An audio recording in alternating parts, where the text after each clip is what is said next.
let's talk about value. Value is the range of lightness to darkness of a color. Value is created by a light source that shines on an object, creating highlights and shadows. So if you wanted to draw something from real life, you can shine a light source like a flashlight or the sun or a candle on an object, and it will make a value scale on that object. So lights and darks or highlights and shadows. A value scale is a scale that goes from light to dark. Now what I want you to do is I want you to demonstrate a value scale using your pencil. So with your pencil, I want you to color in these boxes, and I want you to make it go from light all the way to dark by pressing harder or softer with your pencil.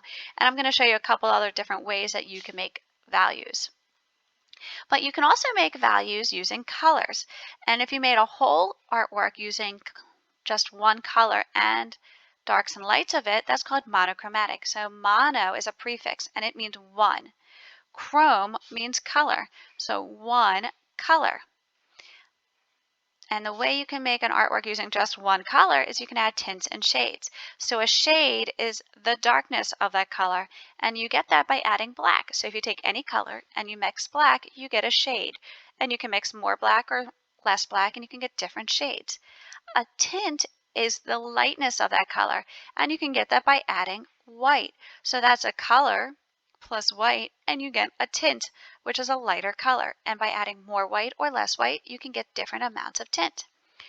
So what I want you to do for your skill assessment is I want you to create a value scale, and you can use any method you want or any medium. So that means you could do it with crayon, marker, color pencil, regular pencil. It is up to you. You could try it in paint if you really want.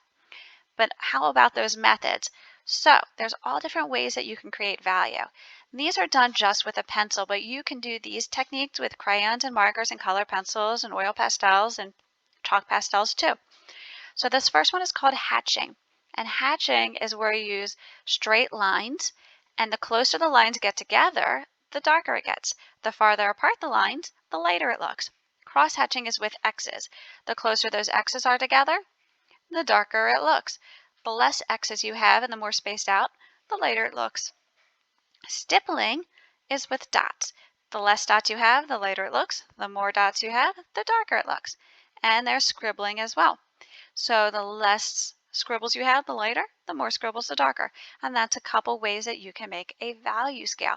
But then I want to just refresh your memory here. So value is the lightness to darkness. And if you have a grayscale, here it is, all the different values you can make. Here's what happens when you add black to it. That's a shade. Look at all those different shades of red that you can have. Or look at all these different tints by adding white of red that you can have. So you can have a lot of fun with this, and I hope you have fun incorporating it into your artwork.